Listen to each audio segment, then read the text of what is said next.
कि इमरान खान जेल में बैठा हुआ है, जेल में बैठे हुए आदमी का एक जुमला या उसका एक सेंटेंस या किसी एक चीज के ऊपर एक छोटा सा मौकिफ वो आज भी कितना रेलिवेंट है कि पूरी हुकूमत और उसकी बुनियादें हिल जाती हैं।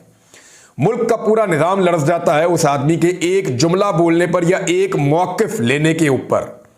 यहां से आप अंदाजा कीजिए कि यह आदमी पाकिस्तान की सियासत में कितना रेलिवेंट हो चुका है। 8 फरवरी ने जो इस मुल्क को शेक किया, इस पूरे मुल्क के निजाम की बुनियादें हिलाकर रख दी हैं 8 फरवरी ने, उसे कोई कभी भूल नहीं पाएगा। इमरान खान को हुकूमत तो नहीं दी गई, लेकिन सब ये जानते हैं कि उससे हुकूमत छीनी गई है और एक्चुअली हुकूमत पर उसका हक है। तो अब उससे खाइफ रहेंगे सब, उसके एक एक जुमले से डरेंगे और ये चीजें होती रहेंगी। हम इन चीजों को देखते रहेंगे आने वाले दिनों में भी। इमरान खान साहब के ऊपर 4 मुकदमात हैं इस वक्त। मैं तो आपको क्लियर कर दूं, जो वो 4 मुकदमात से निकलते हैं तो वो बाहर आ जाते हैं। एक तो खत्म हो गया, तोशा खाना वाला, और इद्दत में निकाह वाला भी आप खत्म समझें। 2 मुकदमात तो उड़ गए।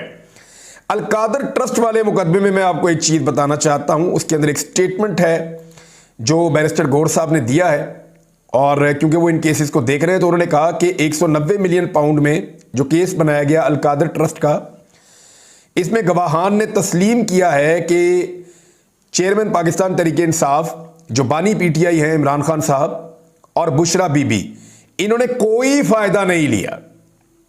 यानी जो गवाहान हैं जिनको पेश किया गया इस मुकदमे में, उन्होंने खुद आकर इंकशाफ किया कि इन्होंने कोई माली फायदा नहीं लिया। तोशा खाना में भी तस्लीम कर लिया गया कि बानी पीटीआई का केस बेबुनियाद है। अब उन्होंने कहा जी, खुद गवाह आके बता रहे हैं कि किसी किस्म का इनके ऊपर केस नहीं है, लिहाजा ये केस भी अब आप समझेंगे खत्म हो जाएगा। क्योंकि अलकादर का ट्रस्ट का जो केस है ना वो बहुत ही अजीब है। जमीन वहीं पे मौजूद है, ट्रस्ट वहीं पे मौजूद है, सारा कुछ अपनी जगह पे मौजूद है। 1 रुपया ना किसी ने अकाउंट में निकाला और ना कहीं इस्तेमाल किया, कोई उसका बेनिफिशियरी है ही नहीं। तो उसके अंदर तो कोई अगर फायदा उठाएगा तो किसी के ऊपर मुकदमा बनेगा ना। तो अलकादर ट्रस्ट वाला केस भी उड़ जाएगा। रह गया बाकी एक केस, और ये जो एक केस बाकी बचा है ये साइफर वाला मुकदमा है।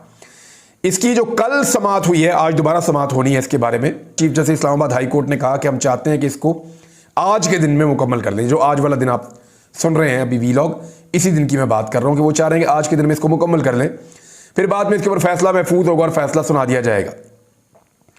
साइफर केस के अंदर ऐसे ऐसे मजाक सामने आए हैं। आजम खान साहब का स्टेटमेंट जिसके ऊपर ये पूरा का पूरा मुकदमा खड़ा था, वो 2 स्टेटमेंट हैं। एक स्टेटमेंट जब वो गायब हो गए और मंजरे आम पर आए अचानक अगस्त के मिड में, और उन्होंने मजिस्ट्रेट के सामने एक स्टेटमेंट दिया।